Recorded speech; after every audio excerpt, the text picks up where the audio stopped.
The snowstorm had not relented for 3 days. It swept across the New Mexico plains with the kind of fury that made men pray and animals hide. The wind howled through canyons and over hills, erasing roads and landmarks, turning the world into an endless, white void. In this whiteness, 3 figures moved like shadows: a woman, 2 children, walking. The camera would find them like this: the woman on her knees in the snow, her fingers the color of old copper trembling as they reached for something small and pale against the white ground. A kernel of corn. Just one. She picked it up, brushed the ice from its surface, and placed it carefully in her palm. Then she found another, and another. Behind her, 2 children huddled together beneath a blanket too thin for this weather. The boy was perhaps 9 years old, his dark eyes watching his mother with an intensity that belonged to someone much older. The girl, younger, maybe 6, pressed against his side. Her lips had started to turn blue. The woman gathered 7 kernels of corn from the snow, 7 small pieces of survival that had spilled from her pack when she fell an hour earlier. She stood slowly, her body protesting the movement, and turned to her children. The boy pushed her hand away when she tried to give him the corn. No words, just a shake of his head. She tried again. He pushed harder. "Mother, you eat," he said. Finally, his voice a mix of Apache and broken English learned from his father, who was gone.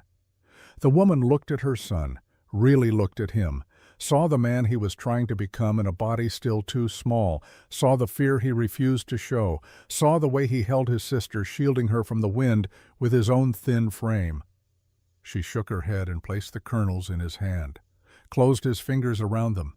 Then she turned away before he could argue, scanning the horizon through the driving snow. There, in the distance, a light. Not the false light of hope or fever dreams, an actual light. Oil lamp glow from a window, the outline of a structure, a ranch house perhaps a mile away across the frozen ground. The woman stared at that light for a long time. Her name was Naira. It meant big eyes in the language of her people, and now those eyes held a calculation that had nothing to do with hope and everything to do with mathematics. The math of survival. How many steps could she take before her legs gave out? How long before the little one stopped shivering? How many hours until the cold became permanent? She had been running for 6 weeks, running from the soldiers who had burned her village, running from the men who offered salvation in the form of a reservation where her people were dying slowly instead of quickly. Running from everything except the responsibility of 2 lives that depended on her. Running had kept them alive. But running was no longer enough. Naira turned back to her children. Cale, her son, had given the corn to his sister. The little girl, Dina, held the kernels in her small fist, but did not eat. She was waiting. Children learned to wait when food was scarce. "We walk," Naira said. Cale stood pulling Dina up with him. He did not ask where. He had stopped asking questions like that weeks ago. They moved toward the light. The walk took forever, and no time at all. Time had stopped meaning anything beyond the next step, the next breath.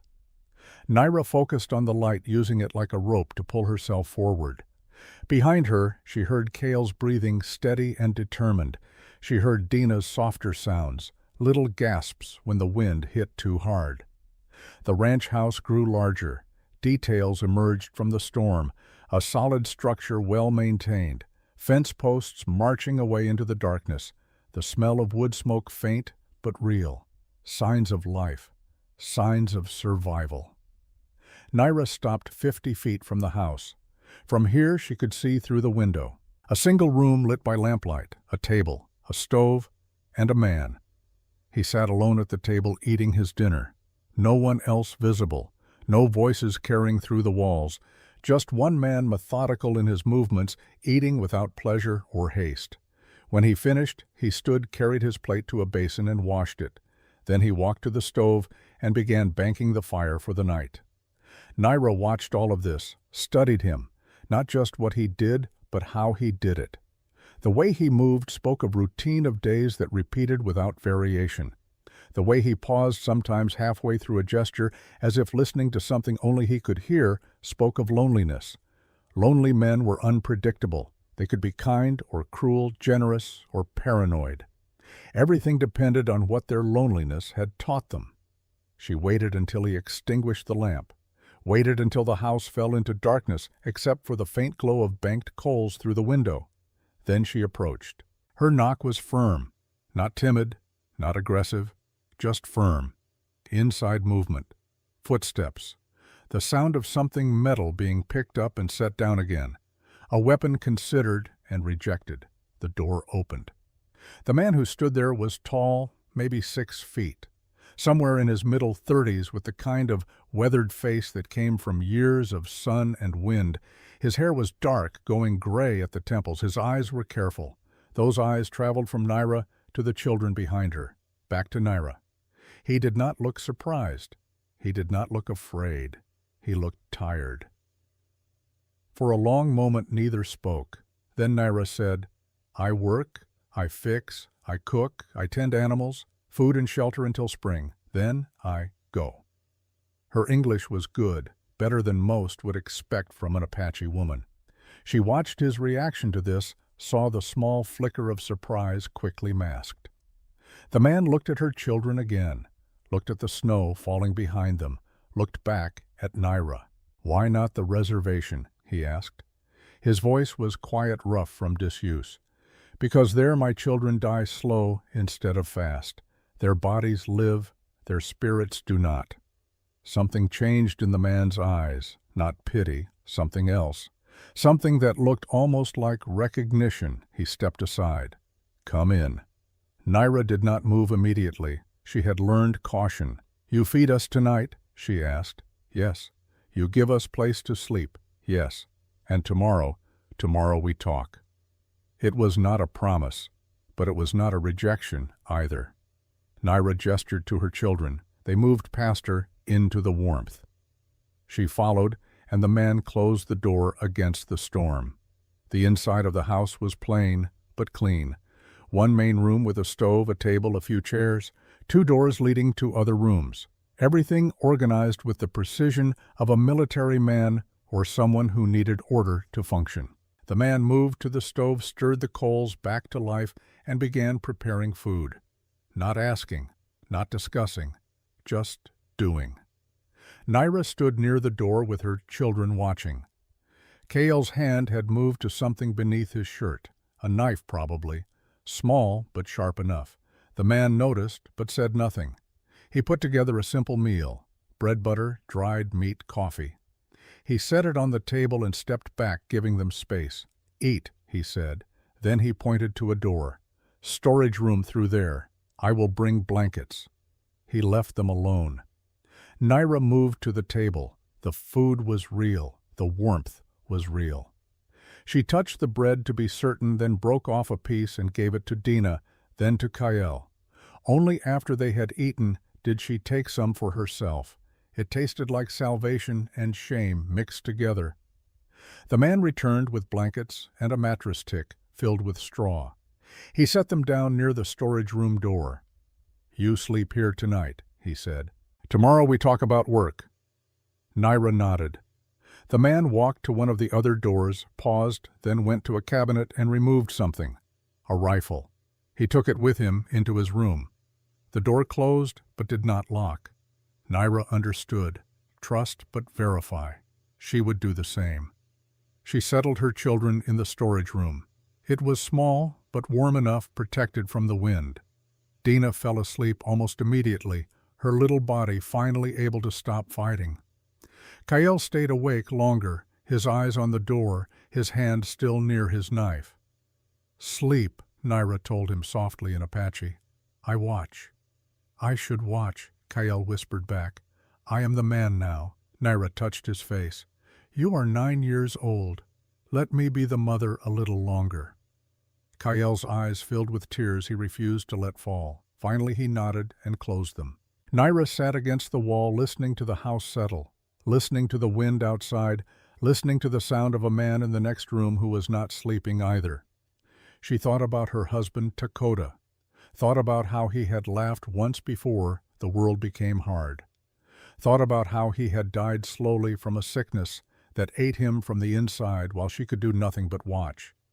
She thought about the weeks of running, the cold, the hunger, the constant fear. She thought about this moment sitting in a stranger's house, warm and fed and uncertain. And she thought about what she might have to become to keep her children alive. In his room, Warren Hale sat on the edge of his bed, rifle across his knees, staring at nothing. He had not expected this, had not expected to open his door and find the past staring back at him. An Apache woman, 2 children, asking for help, just like before. 4 years ago, almost to the day. Another storm, another knock on his door. Warren closed his eyes, but the memory came anyway. A man, a woman, a child of maybe 5 years old. Apache. Fleeing something, though Warren never learned what. They had asked for shelter just for one night, just until the storm passed. Warren had been different then, newer to this isolation, still angry at the world, still convinced that any involvement meant danger. He had said no, not cruelly, not with hatred, just no. He could not help. He gave them some food and sent them away. He told himself it was the right decision, the safe decision.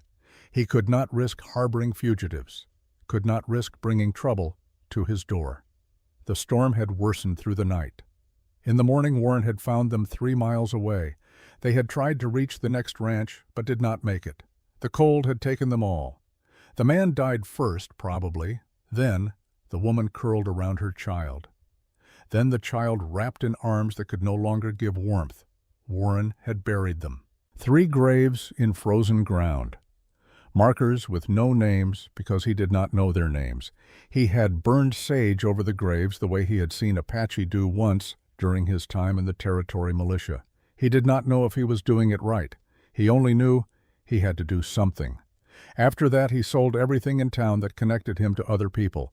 He stopped going to church, stopped trading at the general store unless absolutely necessary.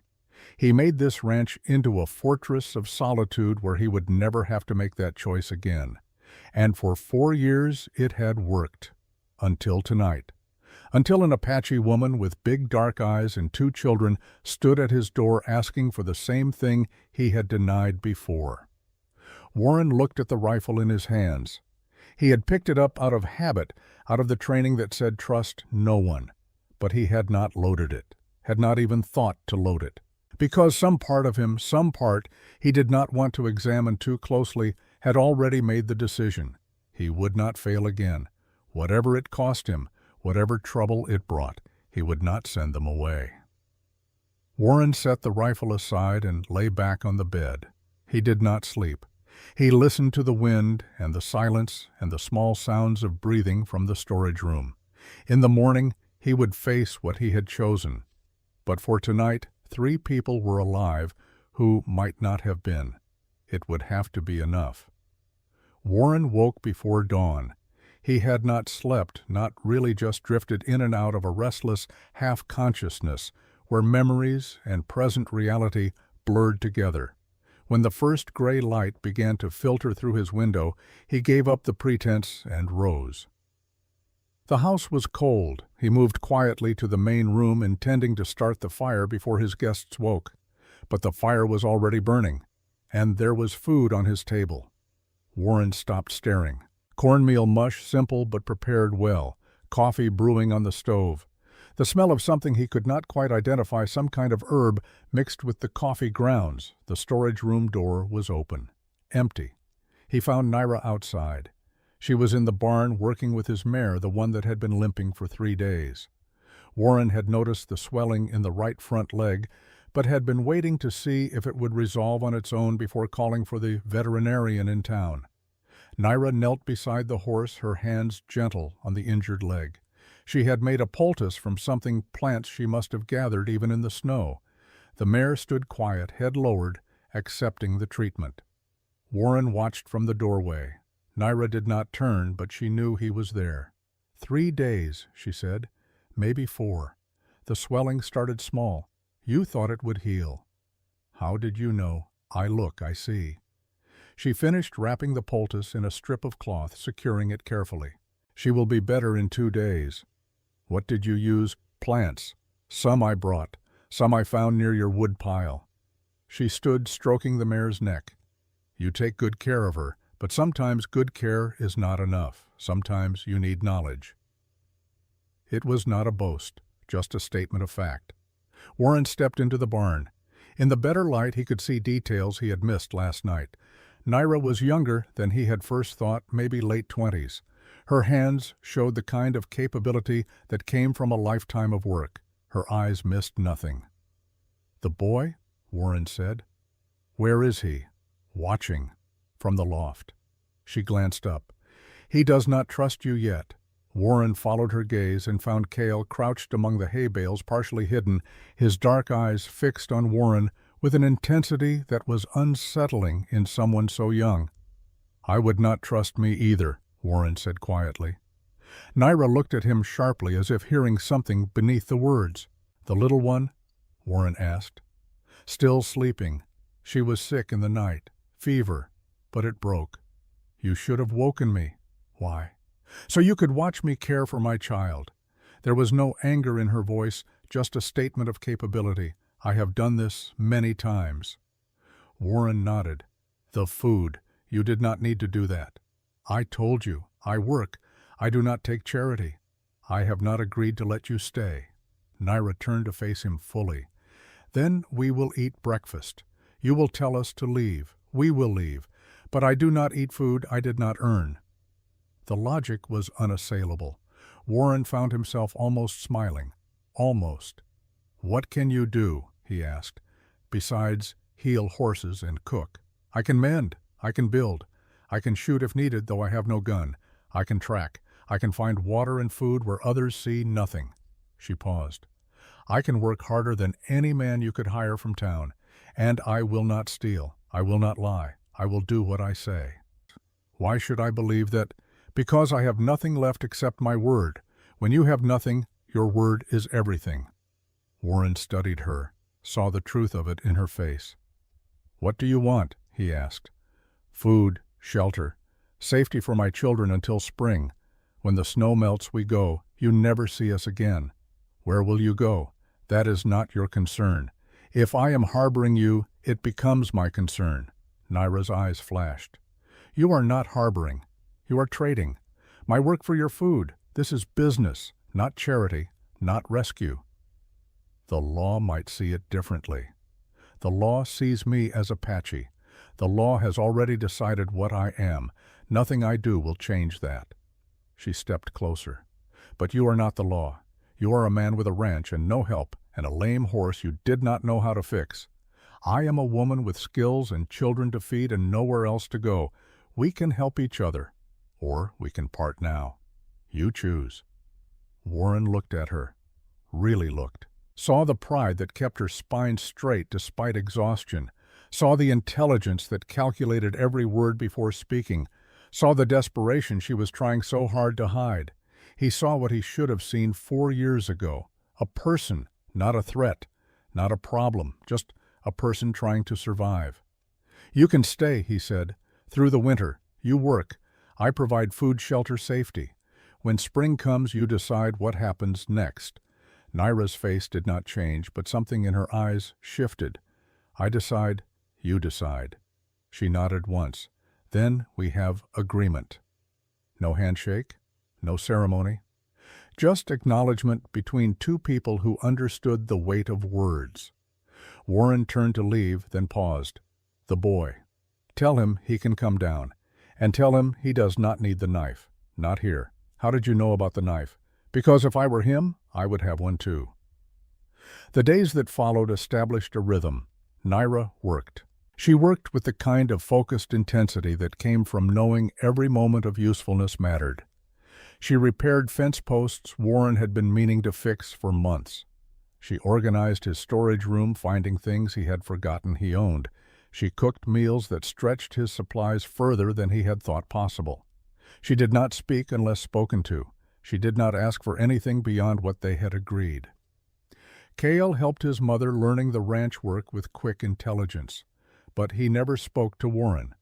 never met his eyes directly, and every night he slept with that knife within reach. Dina was different. The little girl watched Warren with curiosity rather than fear.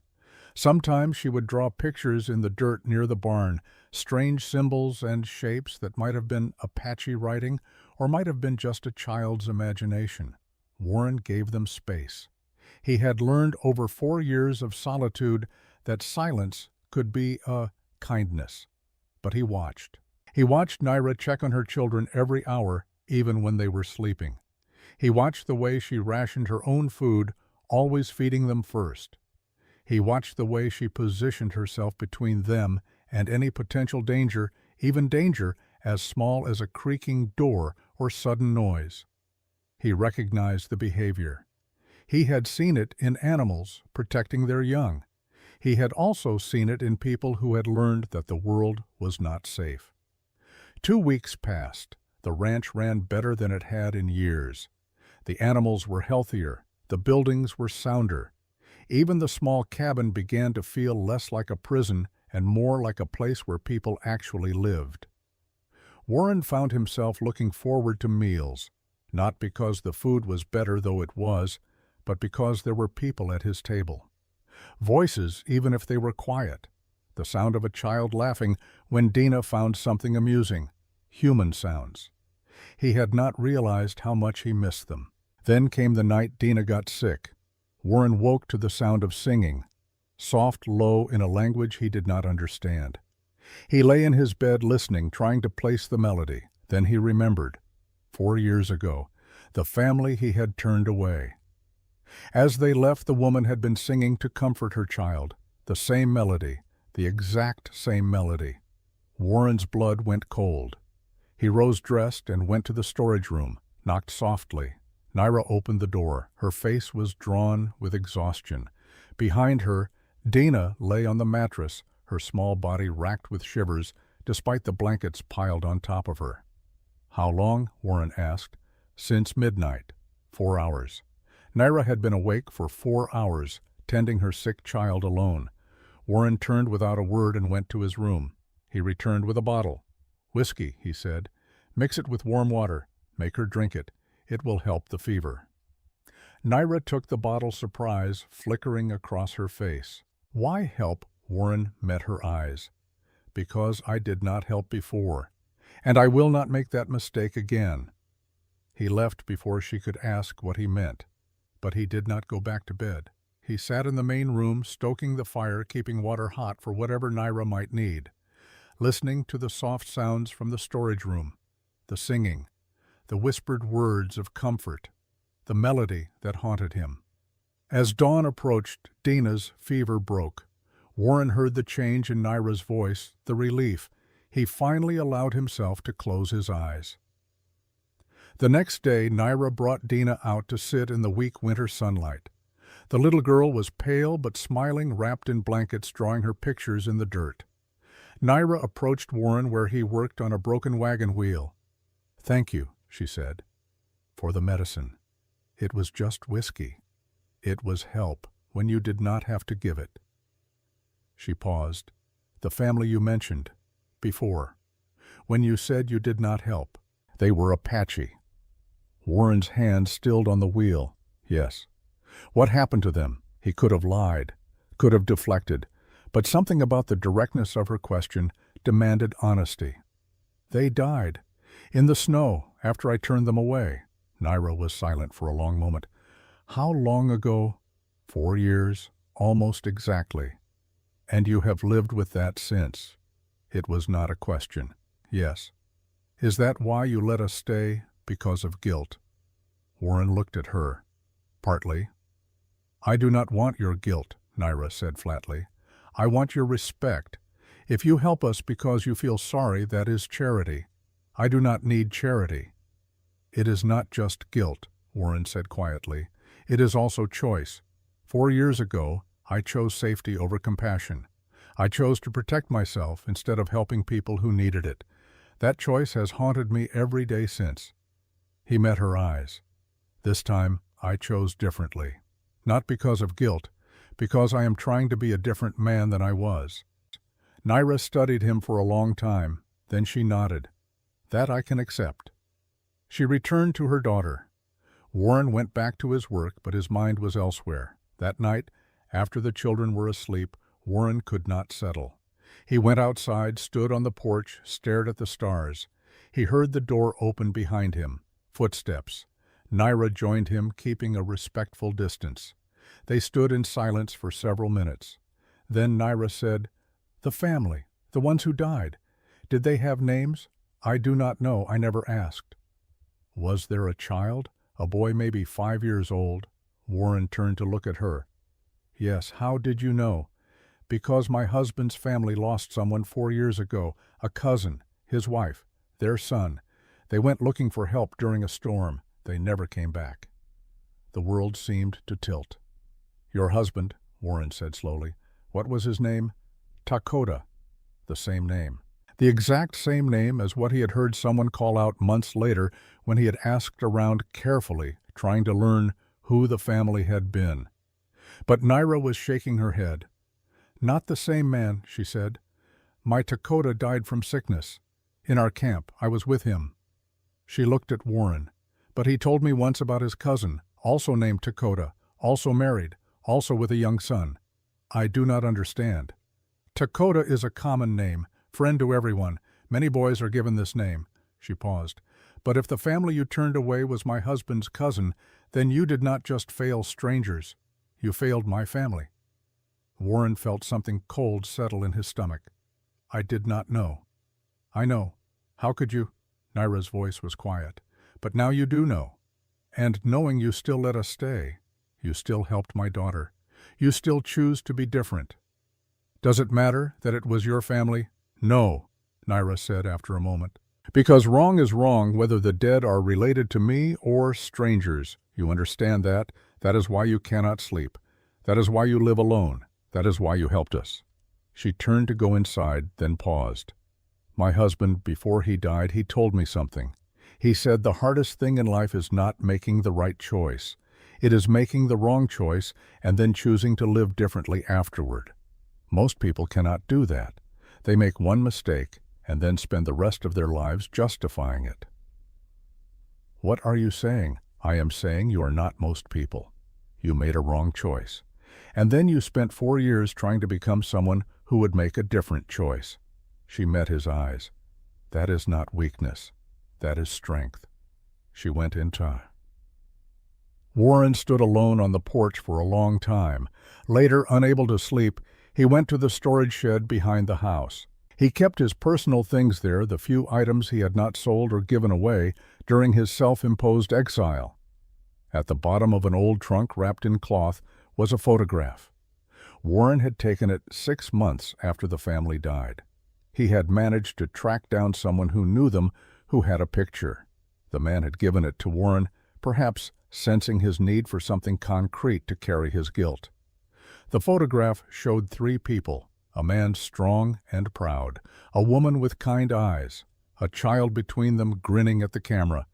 Warren had kept this photo hidden, taking it out only on the anniversary of their deaths, a private ritual of remembrance and shame. He looked at it now in the lamplight.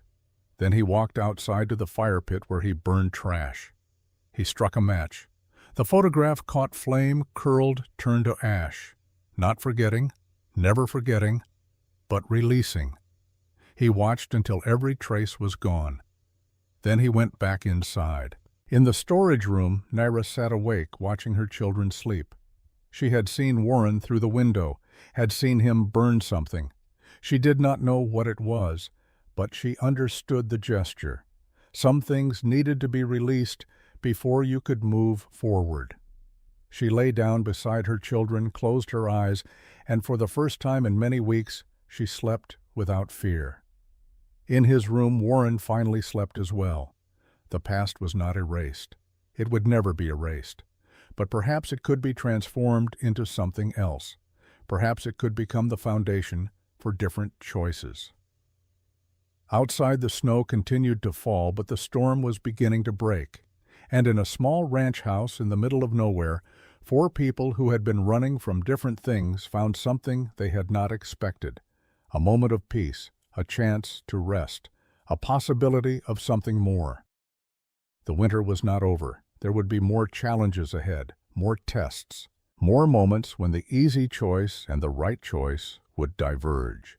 But for now, on this night, under these stars, in this moment of fragile truce between past and present, there was enough. There was warmth. There was safety. There was the quiet sound of breathing. There was life continuing. And sometimes that was all redemption needed to begin. 3 weeks passed, like pages turning in a book written in silence. The snow continued to fall, but less violently now, the kind of snow that blanketed rather than attacked, that muffled sound rather than screaming through it. The kind of snow that made the world feel smaller, more intimate, as if the ranch existed in its own separate reality where the normal rules did not quite apply. Warren woke each morning to find work already begun. Naira rose before dawn, moving through tasks with the efficiency of someone who understood that idleness was a luxury she could not afford. She repaired fence posts that had been leaning since the previous spring, using techniques Warren had never seen, but that held stronger than his own work. She patched the barn roof where shingles had blown away, climbing up there despite the ice, moving with a sureness that made him hold his breath watching from below. She worked the way some people prayed, completely, without reservation.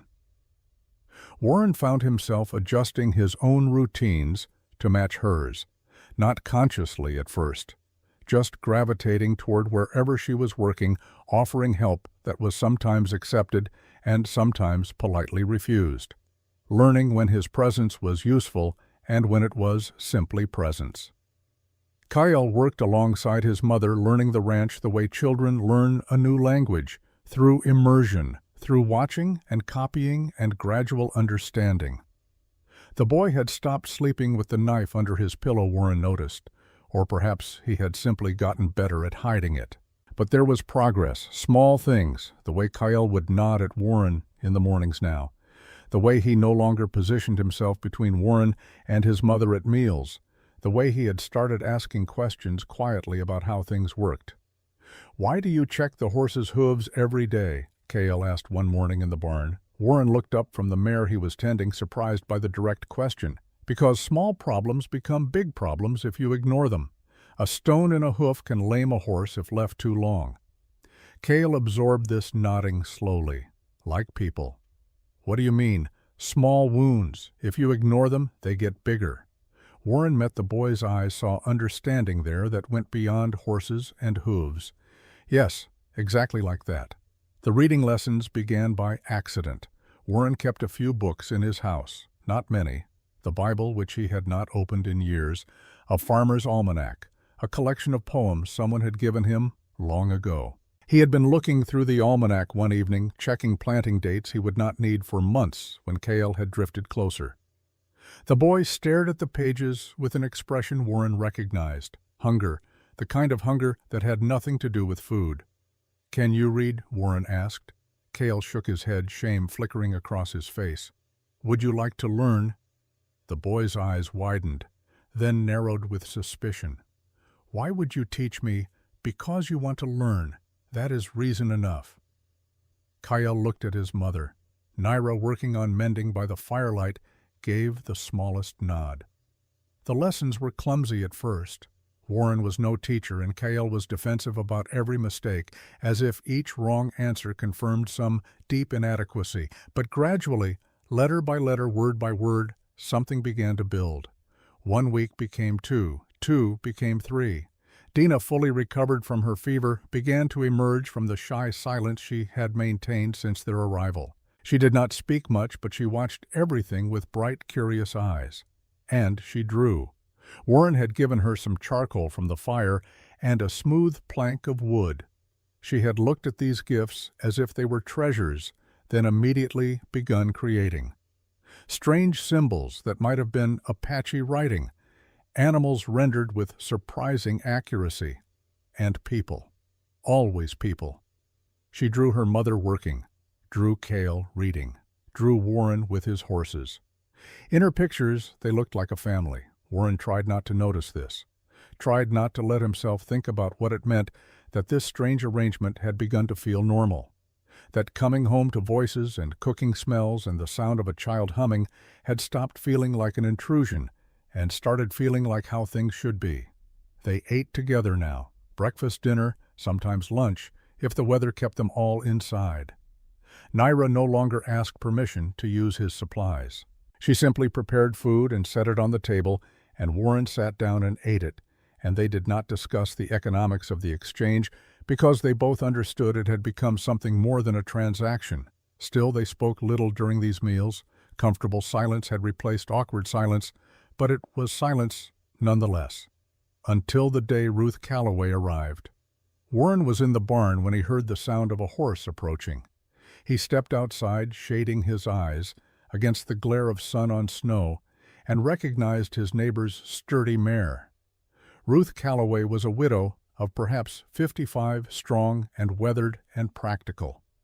Her husband had died 7 years earlier, leaving her a ranch that she ran herself with occasional help from hired hands. She and Warren had an understanding. They left each other alone mostly, but would help in emergencies. Lending tools, warning about wolves or cattle thieves, the bare minimum of neighboring. Ruth dismounted, tied her horse, and walked toward Warren with the purposeful stride of someone on a mission. "Warren," she said by way of greeting. "Ruth, everything all right? Need to borrow your plow horse. Mine threw a shoe, and I need to clear some snow before it freezes solid." "Of course. He is in the back paddock." Ruth started toward the barn, then stopped. Naira had emerged from the chicken coop carrying a basket of eggs. She wore one of Warren's old coats against the cold too large for her frame. Her dark hair was pulled back with a strip of leather. She looked up at Ruth and went very still. The two women regarded each other across 20 feet of snow. Ruth's face cycled through several expressions in rapid succession. Surprise, recognition of what Naira must be, calculation, something that might have been disapproval or might have been simple shock.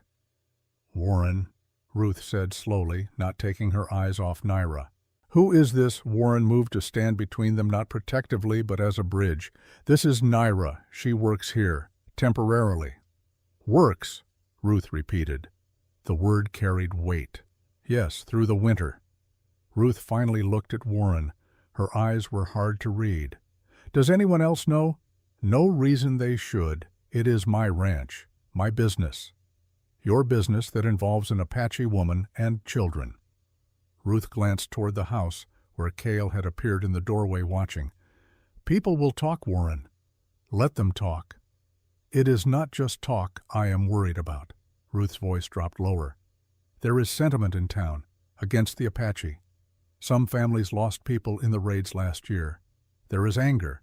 If they knew you were harboring, I am not harboring anyone. I am employing someone. There is a difference.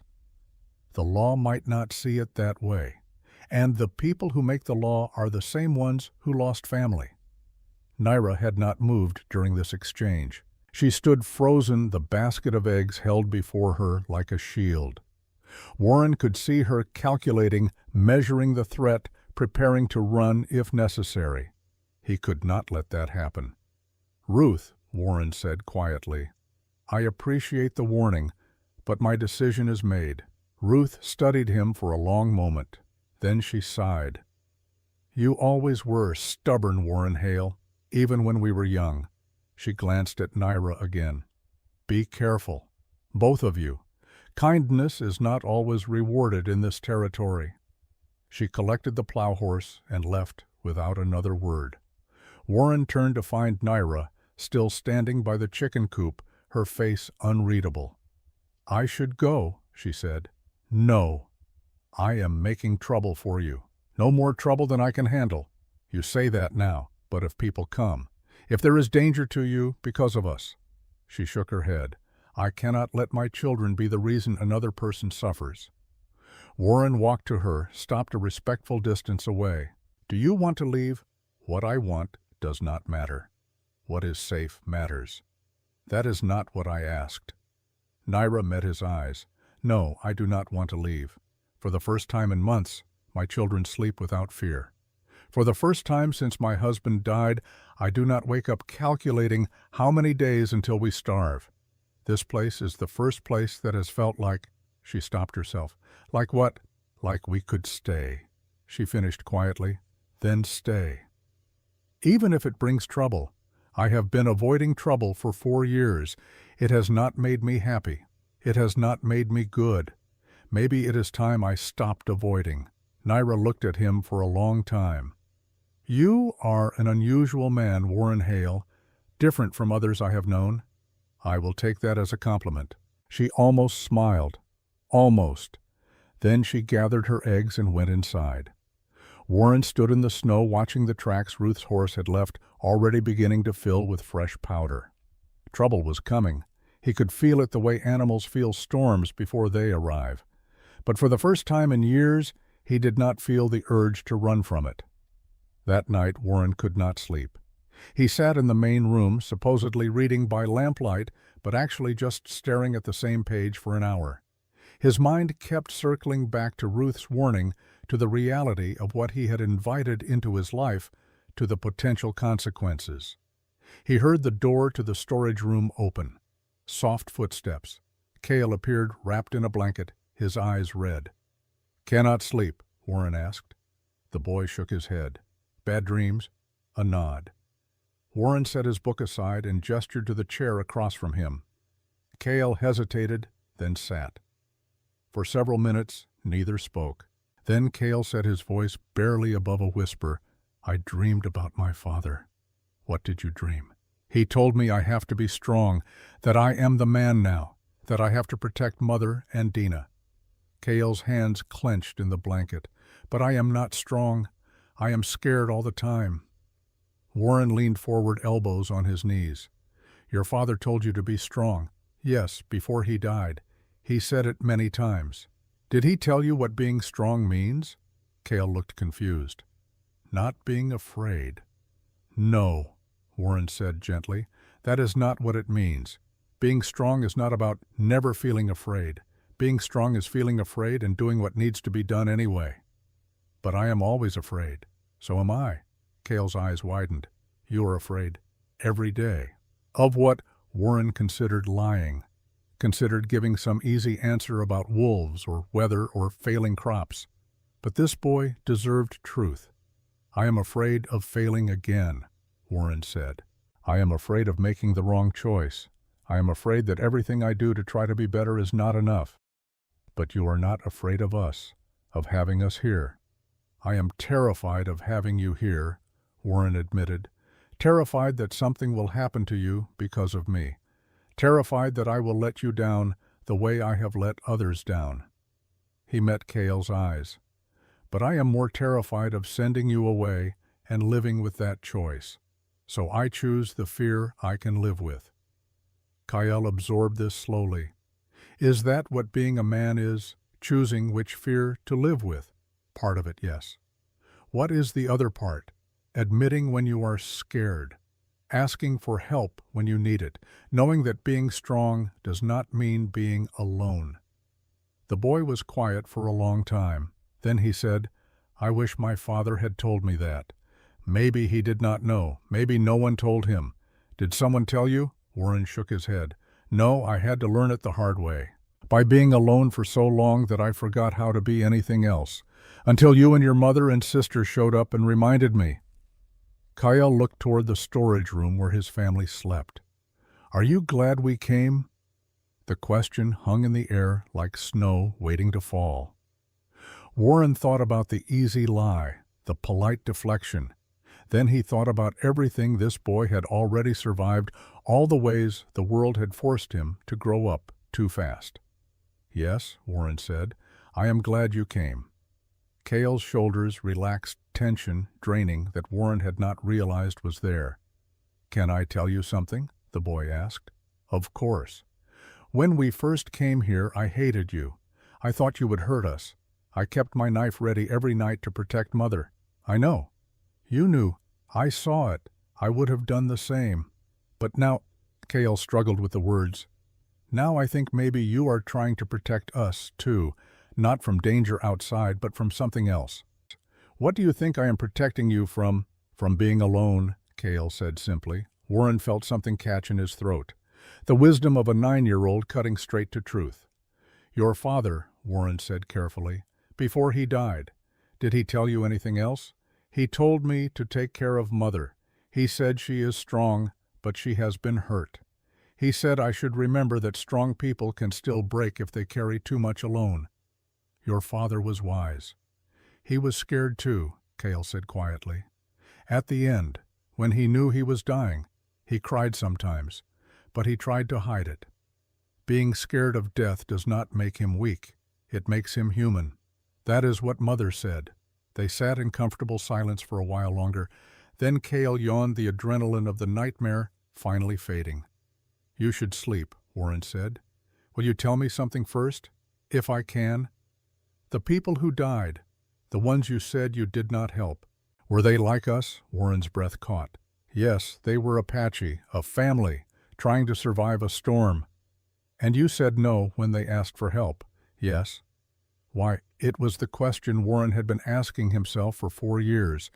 Because I was afraid, he said. Afraid of what might happen to me if I helped them.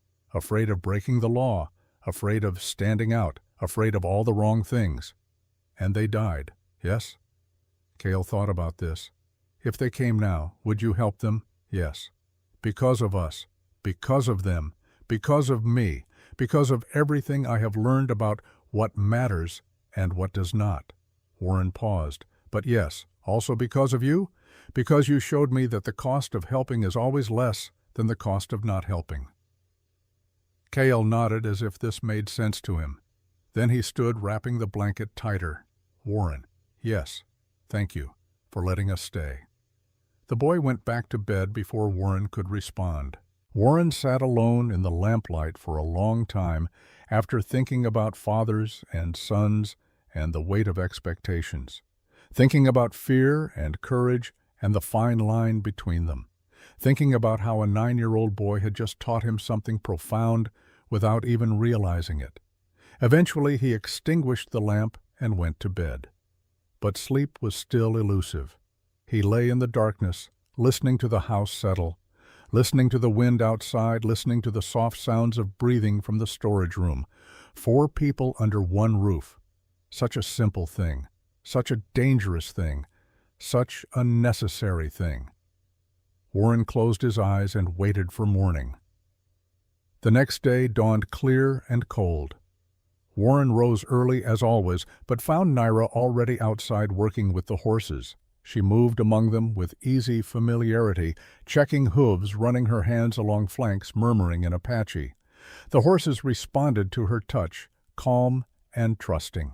Warren watched from the barn door, not interrupting. After a while, Naira turned, having known he was there all along. They like you, Warren said. Animals sense intention. They know I mean no harm. I wish people were that simple. People are not simple because people lie, to others, to themselves. She finished with the last horse and moved to the fence, standing beside Warren, but not too close. Animals do not lie. Is that why you prefer them? I do not prefer them. I understand them. There is a difference. Warren nodded. They stood in companionable silence, watching the horses mill in the paddock. Then Warren said, "Can I ask you something?" "You can ask. I may not answer." "Your husband, Dakota, what was his family like?" Naira's expression shifted, became guarded.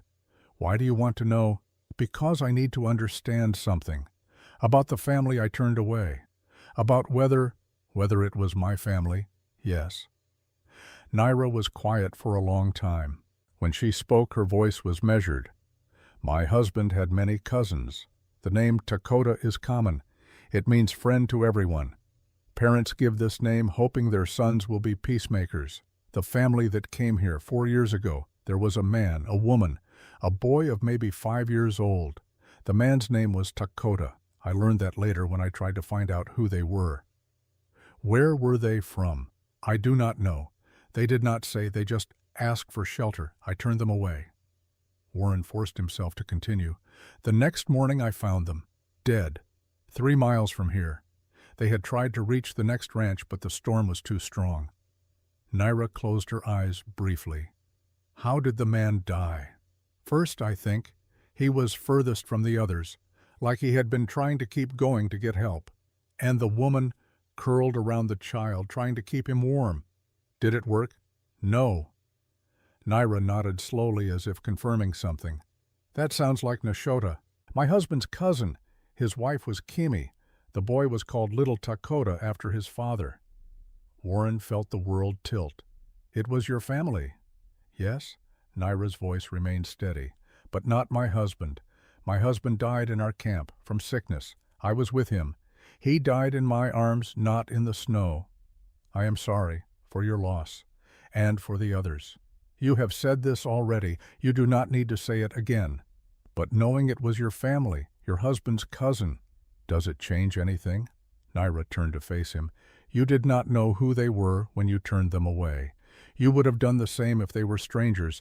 The wrong was the same regardless of their connection to me. But you stayed here, knowing what I did to your family. I did not know at first. I only knew that a man who had turned others away chose to help us. That meant something. And now that you know, Naira looked at him with those dark, penetrating eyes. Now I know that you are not the same man you were 4 years ago. I see it. In how you move, how you speak, how you look at my children. She paused. You carry guilt like a stone, but you use that stone to build something different. Not all men can do that. I do not deserve forgiveness. I did not offer forgiveness. I offered understanding. They are not the same thing. Warren absorbed this. Would you have stayed if you had known from the beginning? Naira considered the question seriously. I do not know. Maybe not. Maybe I would have let anger rule me. She looked toward the house where her children were. But now I am glad I did not know, because my children are safe, because for the first time in a long time I am not running, because I have learned that sometimes the person you need to trust is the one who learned from failing you. The words settled between them like snow. I still dream about them sometimes, Warren admitted. The family. I see the woman's face, the way she looked at me when I said no, not angry, just resigned, like she had expected it. That is the worst part, yes. Not that you caused suffering, but that you confirmed what she already believed about the world, that no one would help. Yes. Do you know what I dream about? Warren shook his head. I dream that when my husband was dying, I felt relief, because I was tired of running, tired of being afraid, tired of watching him weaken while pretending to be strong. Naira's voice remained steady, but Warren heard the pain beneath it. He died, and part of me thought now I can rest. But then the soldiers came, and I had to run again, and the relief became guilt. Exhaustion is not a sin. I know that here. Naira touched her head. But here, she touched her heart. Here I still feel like I betrayed him, by being relieved when he died. You did not betray him. You survived. He would have wanted that. How do you know what he would have wanted? Because if he was the kind of man you married, he would have wanted you to live, not to suffer. Naira looked away, blinking rapidly. Warren gave her space, pretending to watch the horses. After a moment she spoke again. When we first came here, I told myself it was temporary, just until spring, just until we were strong enough to keep running. And now I do not know what I tell myself, because every day we stay it becomes harder to imagine leaving. My children laugh here. They learn here. Kael reads now. Did you know that he reads before bed every night? Dana draws pictures of this place like it is home. She turned back to Warren. How do I leave when they have finally stopped being afraid? Maybe you do not have to leave. There is always a price for staying. Ruth made that clear. People will not accept us. Some people will not. Others might. We do not know until we try. And if they come with torches and anger, if they demand we go, what then? Warren had no answer, not one that would satisfy. They stood in silence as the sun climbed higher, melting the frost from the fence posts, turning the snow to brilliant white. Finally, Naira said, "Tell me about you. Not about the family you failed. About before that. Why are you here alone? That is a long story." "We have time." So Warren told her, not everything, but enough. About growing up in a family that valued strength over kindness. About joining the territorial militia because it seemed like the right thing to do. About seeing things in battle that changed how he understood right and wrong. About coming home to find his parents had died while he was gone. About inheriting this ranch and not knowing what to do with it. About slowly pushing everyone away until there was no one left to push. About 4 years of silence and routine and the slow realization that he had built a prison instead of a sanctuary. Naira listened without interrupting. When he finished, she nodded. "So we are the same," she said. "How? We both ran. You ran from people. I ran from soldiers. But both of us were running from the same thing, from a world that hurt us and we could not fix. And now we stop running, at least for a while." The moment stretched between them, filled with unspoken understanding. Warren started to move back toward the barn. As he passed Naira, their hands brushed. Just a moment of contact, fingers touching in the space between them. Both froze. Neither pulled away immediately. Warren looked down at their hands, almost touching, felt the warmth radiating from her skin, felt something shift in his chest, something that had been frozen for a very long time, beginning to thaw. Naira pulled back first, but slowly. Her eyes met his, wide, uncertain. "I should check on the children," she said. "Yes." She walked toward the house. Warren watched her go, watched the way she moved, watched until she disappeared through the door. Then he stood alone in the cold morning air, staring at his hand as if it belonged to someone else. 4 years of touching nothing.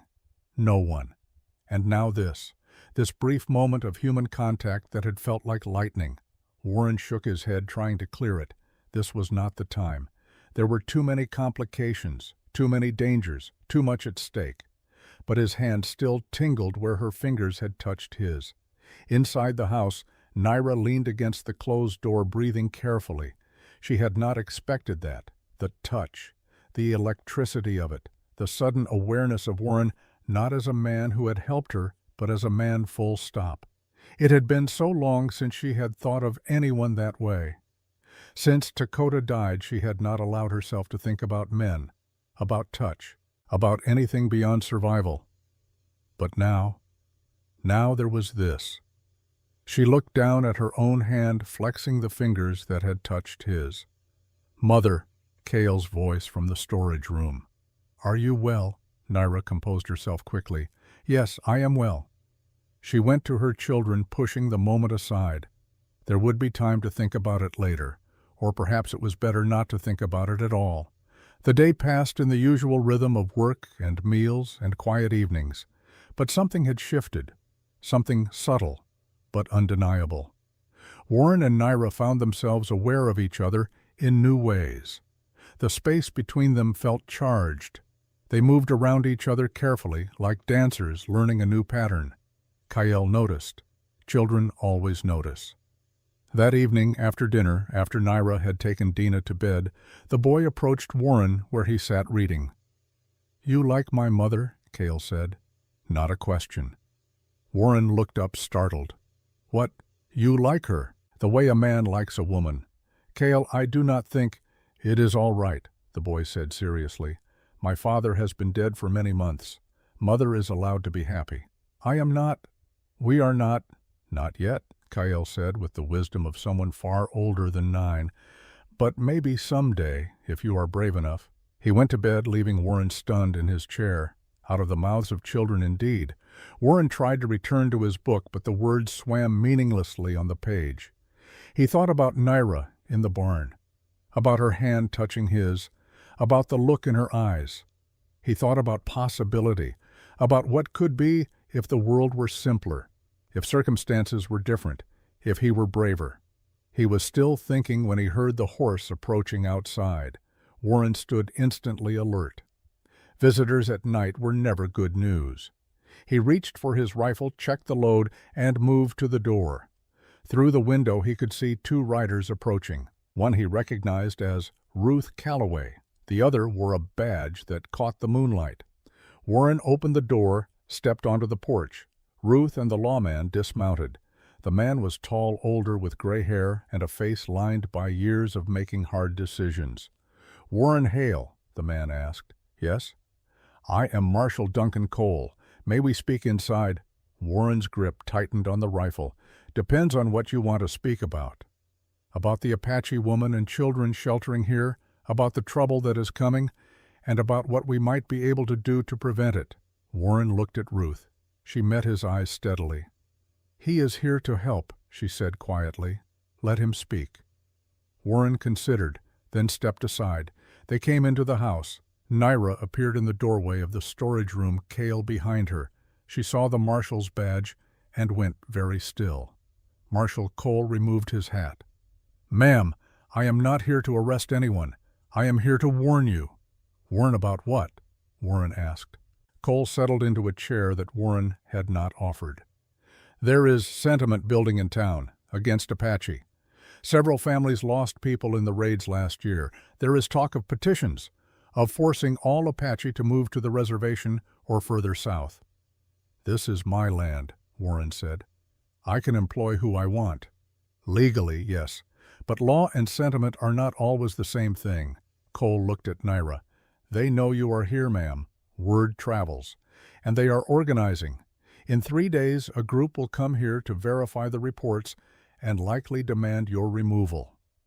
Naira's face remained impassive, but Warren saw her hand move to touch Kael's shoulder, protective. "What can we do?" Warren asked. "Limited options," Cole said. "She could leave voluntarily. Go to the reservation." "No," Naira said flatly. "I understand. Then there is the matter of legal protection." "What kind of protection?" Cole looked uncomfortable. "If she were married to you, legally married, wife of a white citizen, it would be much harder to force removal.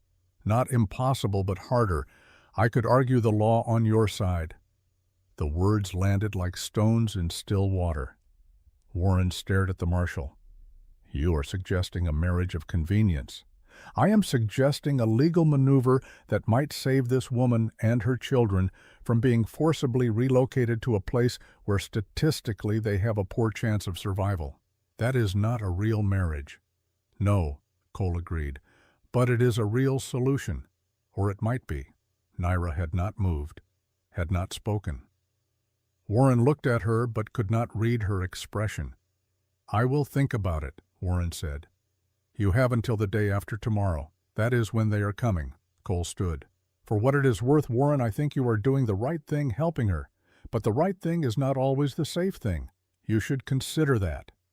He left with Ruth, who paused at the door. "Think hard about this, Warren," she said quietly. "Marriage, even a legal fiction, is not something to enter lightly." Then they were gone. Warren closed the door and turned to find Naira staring at him. "You do not have to do this," she said. "I know. I will not ask it of you. I know that too." They looked at each other across the small room. Cale watched them both, saying nothing. "What do you want to do?" Warren asked. "I want my children to be safe. I want to stop running. I want—" She stopped herself. "It does not matter what I want. It matters to me." Naira met his eyes, held them. "Then I want to stay, but not if it costs you more than you can afford to give. Let me worry about the cost. This is not your burden to carry. Maybe I want to carry it." The air between them felt electric again, charged with possibility and danger in equal measure. Kael cleared his throat. "I think you should marry her," he said simply. "Then we can all stay. Then we can be a family." "Kael," Naira said sharply, "this is not for children to decide." "But it is for children to want," the boy said. "And I want to stay. Dina wants to stay. We are tired of running." Naira looked at her son, and Warren saw her composure finally crack, saw the exhaustion beneath the strength, the fear beneath the pride. "Go to bed, Kael," she said softly. "Your mother needs to think." The boy obeyed reluctantly. Warren and Naira stood alone in the lamplight. "I will not force you," Warren said. "Whatever you decide, I will support. If you want to leave, I will give you supplies and directions to safe places. If you want to stay, we will find a way to make it work." "And marriage. You would actually do that, tie yourself legally to a woman you barely know. I know you well enough. You know I can work. You know I am honest. You do not know if I snore or talk in my sleep or have terrible habits that will drive you mad in 6 months." Despite everything, Warren almost smiled. "I am willing to risk it." Naira shook her head. "You are an unusual man, Warren Hale." "I will take that as a compliment." She walked to the window, looked out at the darkness. "If we do this, if we marry on paper, what would you expect from me?" "Expect? A wife has duties, obligations. I would expect nothing beyond what we already have. You work. I provide shelter. The only thing that changes is a piece of paper that says you have legal protection. And if I wanted more than that," the question hung in the air. Warren's heart beat faster. "What do you mean?" Naira turned to face him. "I mean that I am tired of being alone. I am tired of being afraid. I am tired of thinking of myself as just a mother and a worker and nothing else." She took a breath. "If we are to do this thing even as a legal fiction, I would rather it be honest. I would rather we both admit what is happening here." "What is happening here?" "You know what is happening. I see how you look at me, how you found reasons to be near me when you work, how your hand trembled when it touched mine this morning." Warren swallowed. "Naira, I feel it too," she said quietly. "I did not want to. I told myself it was gratitude or convenience or just human connection after so long alone, but it is more than that, and we both know it. This is happening very fast. I have been running for months. Fast is all I know." She stepped closer. "But I do not want to run from this. I want to choose it. If we marry even for legal protection, I want it to be real. Eventually. If you want that too." Warren looked at her. Really looked. Saw the vulnerability in her eyes. Saw the courage it took to say these words. Saw the possibility of something he had not allowed himself to imagine in years. "I want that," he said. "More than I should. More than is wise." "Then we have an answer. We barely know each other. We have time to learn, if we choose to take it." Warren reached out slowly, giving her time to pull away. She did not. He took her hand, properly this time, deliberately. "This is complicated," he said. "Everything worth doing is. There will be talk, judgment, difficulty. There already is. Your children want this. You heard Cale. Children are smarter than we give them credit for." Warren held her hand, felt the calluses that matched his own, felt the warmth and strength, felt the possibility of not being alone. "Tomorrow," he said, "we will go to town. We will speak to the marshal. We will make this legal and real, and whatever happens after, we will face it together." Naira nodded. Together. They stood in the lamplight. Hands joined two people who had been running from different things, finding themselves in the same place at the same time. Outside, the wind had died down. The stars were bright. The world was quiet. And inside a small ranch house in the middle of nowhere, something new was beginning. Something that felt fragile and precious and worth protecting. Something that felt like hope. Morning came too quickly, and not quickly enough. Warren had not slept. He lay in his bed listening to the house breathe around him, listening to the soft sounds of Naira settling her children for the night, listening to the question that hung in the air between them like smoke. Marriage. Not the marriage of romance novels or church weddings with families gathered. A marriage born of necessity, of legal protection of two people trying to find solid ground in a world that kept shifting beneath their feet. But also, if he was honest with himself, something more. He had felt it when their hands touched, had seen it in her eyes when she spoke of wanting something real, had heard it in his own voice when he admitted he wanted it too. The question was not whether to marry her. The question was whether he had the courage to make it mean something. When dawn finally broke, Warren rose and dressed with care. Not his work clothes, but the better shirt he kept for town, the coat that was not patched. He shaved something he had not done in weeks and looked at himself in the small mirror. A man of 36 looking back, older than his years in some ways, younger in others. A man who had spent 4 years learning the wrong lessons and was now trying to unlearn them.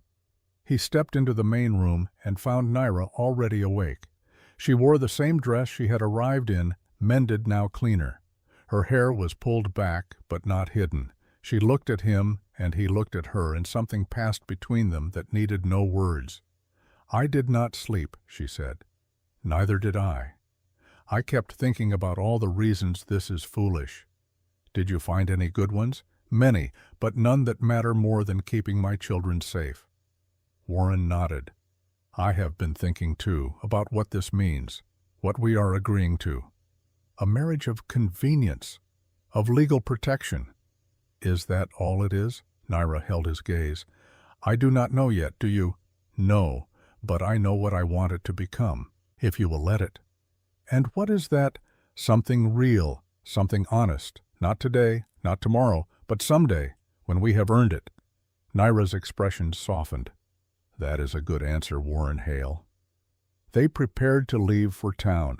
Cale and Dina would stay behind, hidden in the house, with instructions to bolt the door and not answer for anyone.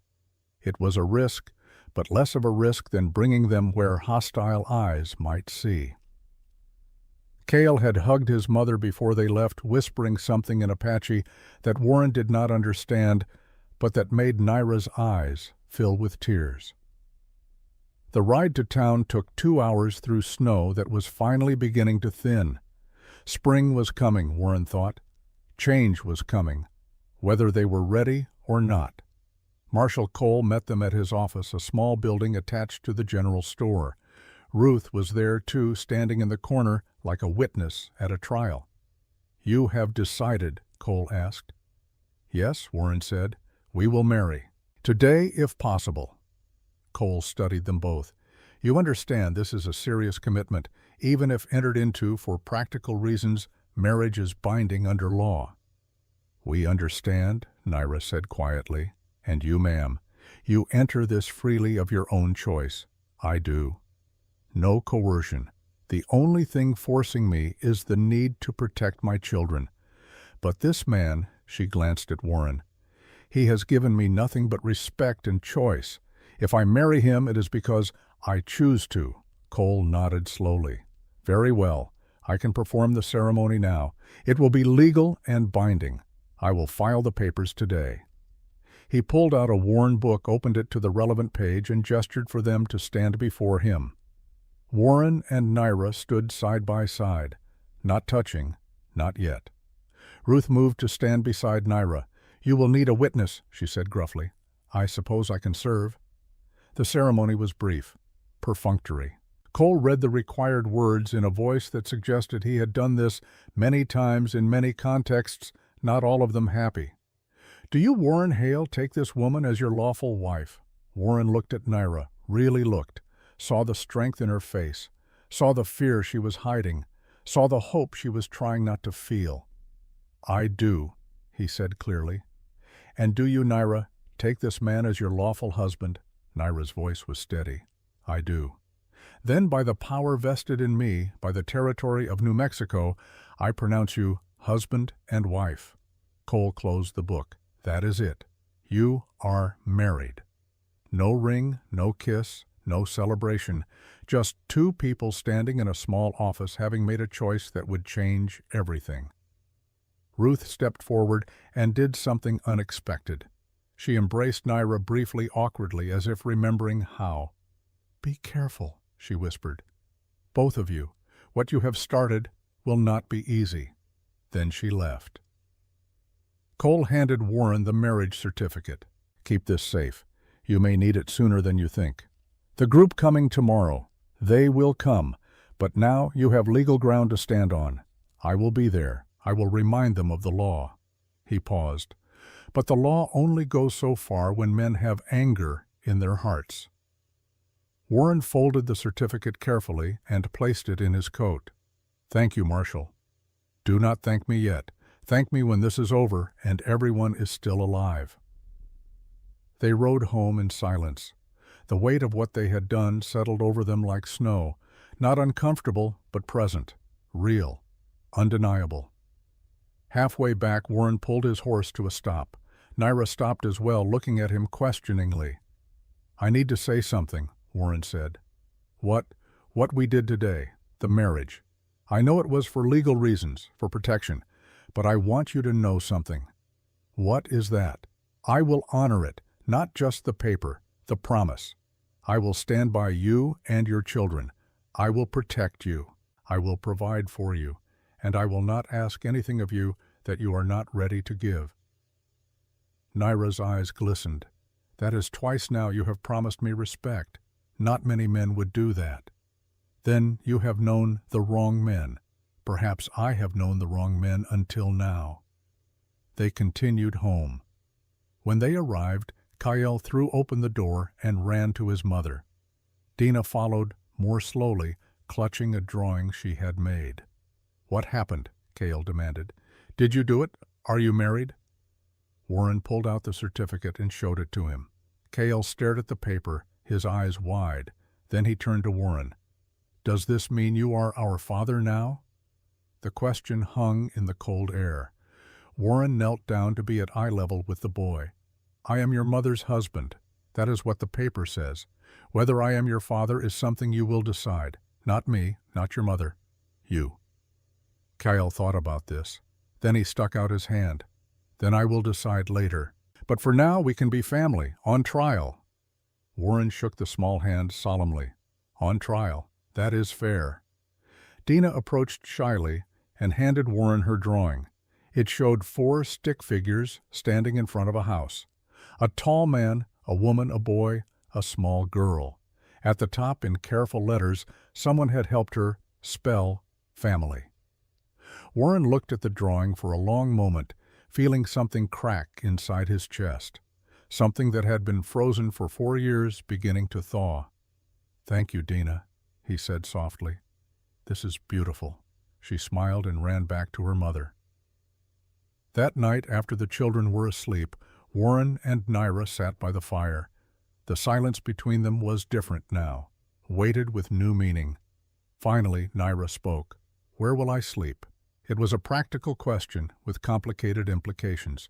"Where would you like to sleep?" "I do not know. We are married now, but not really married, so I do not know what is appropriate." Warren stood and went to his room. He returned with blankets and a pillow. "I will sleep out here," he said. "You and the children take the storage room as before.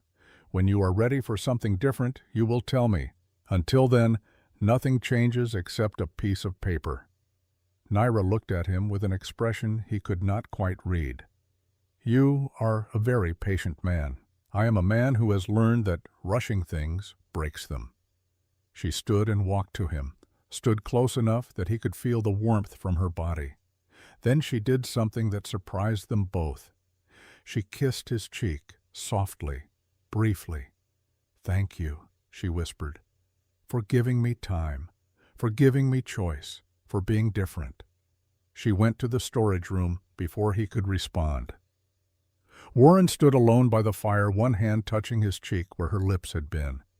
It was not much, just a small gesture, but it felt like everything. He made his bed by the fire and lay down staring at the ceiling, thinking about tomorrow, about the men who would come, about the confrontation that was inevitable, about the choice he would have to make when anger met law, and somewhere in between stood a family he was only beginning to understand he wanted. Sleep came eventually, thin and restless. Morning would bring answers, whether he was ready for them or not. The men came at midday. Warren saw them from a distance, 5 riders moving slowly through the thinning snow.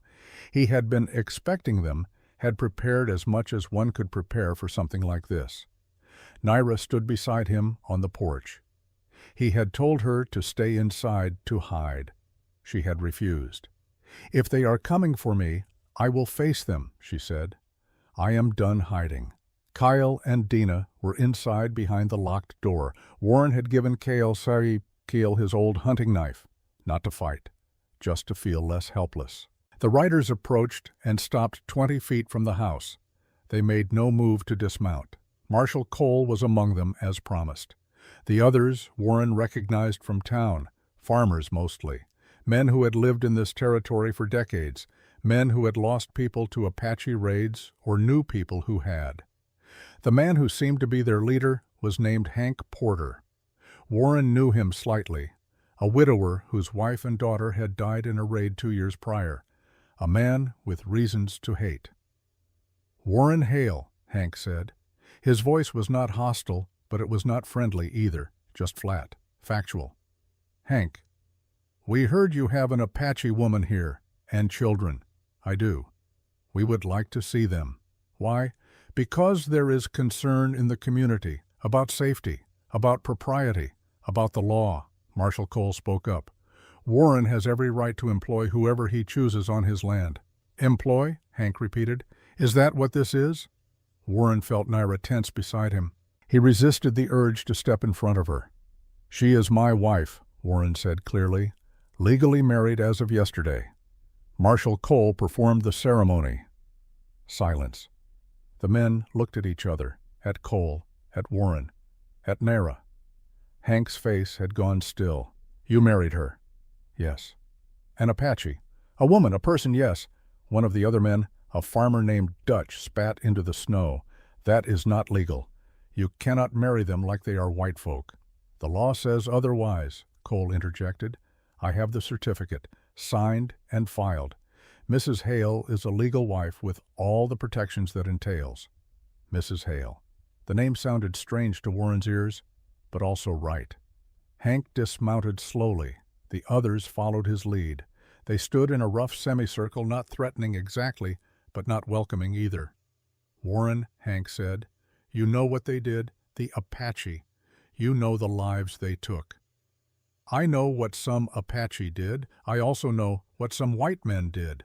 Killing is not unique to one people. My wife, my daughter, killed in a raid 3 years ago, burned in our home while I was in town getting supplies." Hank's voice cracked. "I came home to ashes and bodies." Warren felt the weight of that pain. "I am sorry for your loss, Hank. Truly, no man should have to endure that." "Then why do you shelter them? Why do you protect the people who killed my family?" "She did not kill your family." "How do you know?" It was Naira who answered. She stepped forward, and Warren felt his heart stop, but he did not pull her back. "I know," Naira said, "because 3 years ago I was not raiding. I was in my camp grieving my own husband who had just died. I was trying to keep my children alive through winter. I was doing the same thing your wife was doing, living, trying to survive." Hank stared at her. "You speak English?" "I speak 3 languages, Apache, Spanish, English. Does that surprise you?" "You are Apache." "I am a woman. I am a mother. I am a widow who lost her husband just as you lost your wife. I am a person who has spent months running from soldiers, from hunger, from men who see me as a problem to be solved instead of a human being to be respected." Her voice remained steady. "I did not kill your family. I am sorry they are dead. I am sorry you carry that pain, but I will not accept blame for something I did not do simply because I share blood with people who hurt you." The men shifted uncomfortably. This was not what they had expected. They had expected defiance or fear or silence, not eloquence, not dignity. Hank looked at her for a long moment. "You lost your husband." "Yes." "To what? Sickness. He died slowly while I could do nothing but watch." "And your children are inside, afraid, wondering if today is the day they lose another home." Hank closed his eyes briefly. When he opened them, something had changed. "How old are they?" 9 and 6. "My daughter was 7 when she died." The words hung in the air between them, a bridge of shared pain. Naira's voice softened. "Then you know what it is to love a child, to want them safe, to be willing to do anything to protect them." "Yes, that is all I am doing, protecting my children.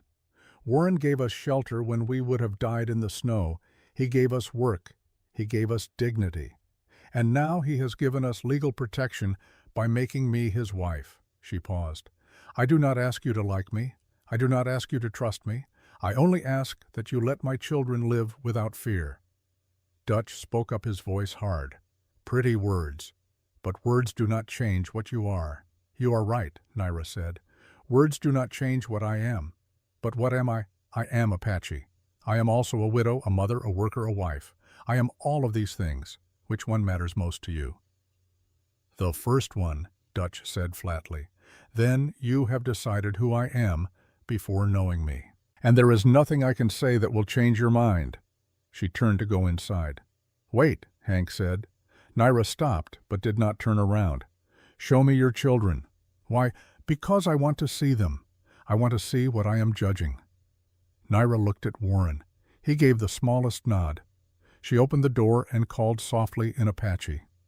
After a moment, Cale emerged, knife hidden, but Warren knew it was there. Dina followed, clutching her brother's hand. The men stared at the children. Cale stared back, his chin raised in defiance that would have made his mother proud. Dina half hid behind her brother, her eyes wide. "They are afraid of you," Hank observed. "They have reason to be," Naira said. "They have watched soldiers burn their home. They have watched their mother go hungry so they could eat. They have learned that men with anger are dangerous. So yes, they are afraid." Hank crouched down slowly, making himself smaller, less threatening. He looked at Cale. "What is your name, boy?" Cale glanced at his mother. She nodded. "Cale, it means brave." "Are you brave?" "I try to be." "What are you brave about?" "Protecting my mother and sister. Learning new things. Not running away even when I am scared." Hank nodded slowly. "Those are good things to be brave about." He looked at Dina. "And you, little one?"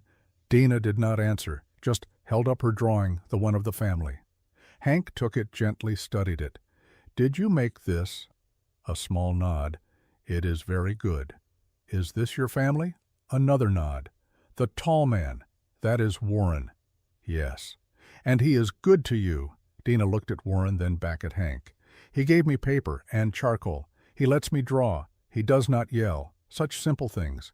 Such low standards born of hard experience." Hank handed the drawing back carefully. He stood and faced Warren. "I came here angry," he said. "I came here ready to demand you send them away. To remind you of the raids and the deaths and all the reasons to keep our distance from Apache. And now I see two children who are afraid of me. Children who did not raid my home. Children who just want to be safe." He paused. "I see a woman who speaks like she has been educated, who carries herself with pride, who loves her children the way my wife loved our daughter." "Does that change anything?" Warren asked quietly. Hank was silent for a long time. The other men waited, watching their leader. "It should not," Hank said finally. "It should not change anything, but it does." He turned to his companions. "We came here to verify reports.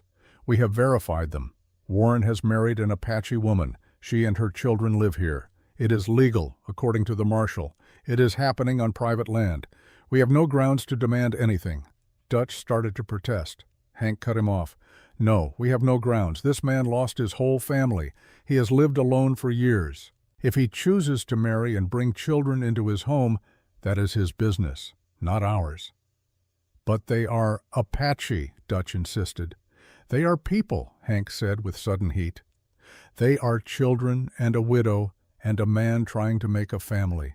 Yes, they are Apache, but that is not all they are.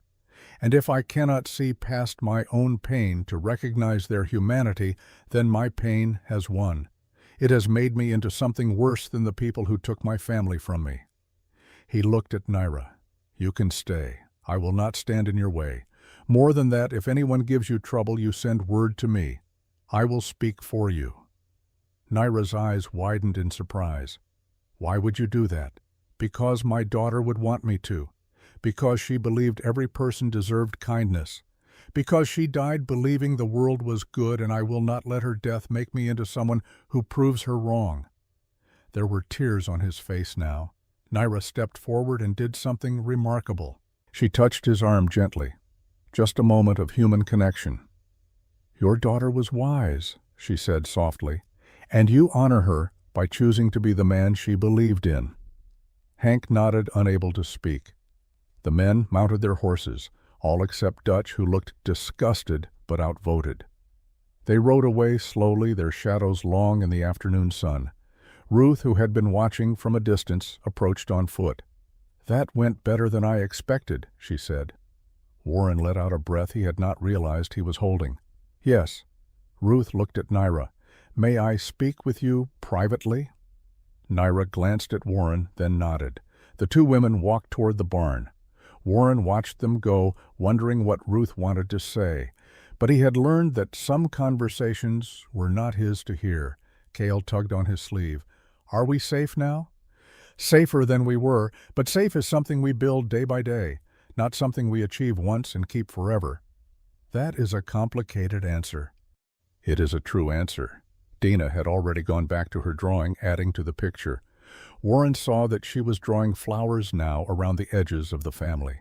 Spring flowers, hope growing from winter ground. In the barn, Ruth faced Naira. "I owe you an apology," Ruth said without preamble. "For what?" "For my reaction when I first saw you. For my judgment. For assuming things about you based on what you are instead of who you are." Naira studied the older woman. "You lost someone." "To Apache."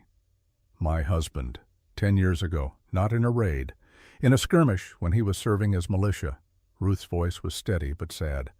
"I have carried anger about it for a long time, used it as a shield, as an excuse not to see Apache as people. And now I see you with your children. I see how hard you work. I see how Warren looks at you and how you look at him. I see something I thought I would never see again after my husband died." "What is that?" "A family beginning. Two people choosing each other despite the world telling them not to." Ruth paused. "I was married for 30 years. I know what real partnership looks like, and I see the beginning of it here. We are still learning each other. That is what marriage is. Continuous learning, continuous choosing." Ruth reached into her pocket and pulled out something wrapped in cloth. "I want you to have this." She unwrapped it to reveal a simple ring, gold band worn smooth with age. "This was my mother's wedding ring," Ruth said. "She gave it to me when I married. I have no children to pass it to, and I have been carrying it like a relic instead of letting it serve its purpose. I cannot accept this. You can, and you will. Because you are married now, and you should have a ring. Because Warren is a good man who deserves to have a wife who wears a visible symbol of their commitment. Because I want to give it to you." Naira took the ring with trembling fingers. "Why are you doing this?" "Because 10 years is a long time to carry hate. Because I am tired. Because I saw your daughter's drawing, and it reminded me that families come in all forms, and they all deserve to be celebrated." Ruth's eyes glistened. "Because if my husband were here, he would tell me to stop being a stubborn fool and start being the kind of neighbor he always believed I could be." Naira slipped the ring onto her finger. It fit perfectly. "Thank you," she whispered. "You are welcome. Now come. Let us go back before the men think we are plotting something." They returned to find Warren teaching Cale how to properly oil a saddle. The boy was listening intently, asking questions, fully engaged in a way he had not been before. Ruth saw this and smiled. "It begins," she said quietly to Naira, "the healing, the building, the becoming. Will it be hard? Always, but less hard than being alone." That evening, after Ruth had left and the children were in bed, Naira showed Warren the ring. He took her hand gently, looked at the simple gold band on her finger. "Ruth gave you this." "Yes, it was her mother's." "It looks right on you." "Does it?" Naira looked at her hand as if seeing it for the first time. "I have never worn a wedding ring before. My husband and I married in the Apache way. There were no rings. Do you want one? I could try to get one in town." "No, this is perfect. It carries history, love, survival." She looked up at him. "Like us." Warren smiled, actually smiled, something he had not done freely in 4 years. "Like us," he agreed. They stood close together in the lamplight, not quite touching, but not quite separate either. "Warren," Naira said softly, "today, when those men came, you stood beside me, not in front of me, beside me. That is where partners stand. Yes." She looked at the ring again. "I think I am ready." Ready for what? To make this real. Not just legally, emotionally.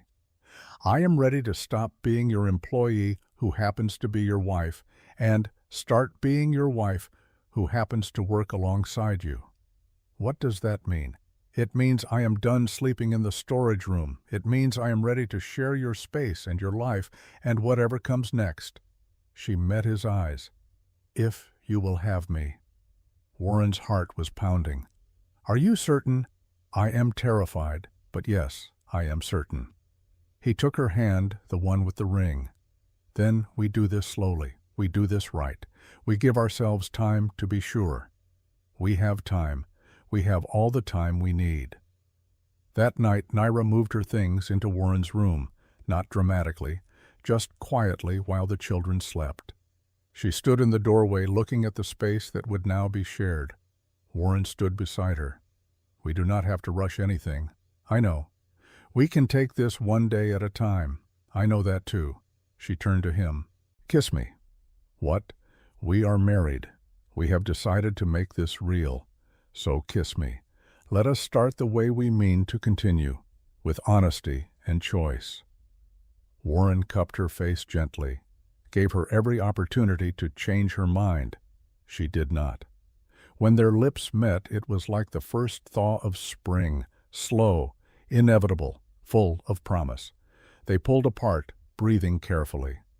"That was nice," Naira said. Warren laughed, actually laughed. "Nice. I am out of practice. Give me time to find better words." They lay down together that night, fully clothed on top of the blankets. Just being close, just being together. As Naira drifted toward sleep, she murmured, "Warren." "Yes. Thank you for seeing me, not just what I am, but who I am." "Thank you for the same." Outside, the last of the winter snow was melting. Water dripped from the eaves. The ground was beginning to soften. Spring was coming. And inside a small ranch house in the middle of nowhere, 4 people who had been running from different things finally stopped. They had found what they were looking for. Not perfection, not rescue, not escape, but something better. They had found home, 1 year later. The ranch looked different, better. Fences repaired and painted. Garden beds dug and ready for planting. New shutters on the windows. Signs of care and attention and people who planned to stay. Warren and Naira worked side by side preparing the fields for spring planting. They moved in sync, a rhythm born of daily partnership. Cale was taller now, growing into the man he would become. He helped with the heavy work, proud of his increasing strength. His reading had improved so much that he now read to Dina before bed. Dina chattered constantly, now her early silence replaced by endless questions and observations. She drew pictures that covered the walls of the house, pictures of horses and flowers and family. Ruth visited, often bringing food and gossip from town. She and Naira had become friends, 2 strong women who had learned that strength could be shared instead of hoarded. Hank Porter stopped by occasionally, always on some pretext, borrowing tools, asking advice about crops. But really, Warren thought just checking to make sure they were still there, still thriving. Proof that his choice to let go of hate had been the right one. Other families had followed Hank's example. Not all. Some still kept their distance, still disapproved. But enough had accepted that Naira and her children were part of the community now, part of the fabric of this place.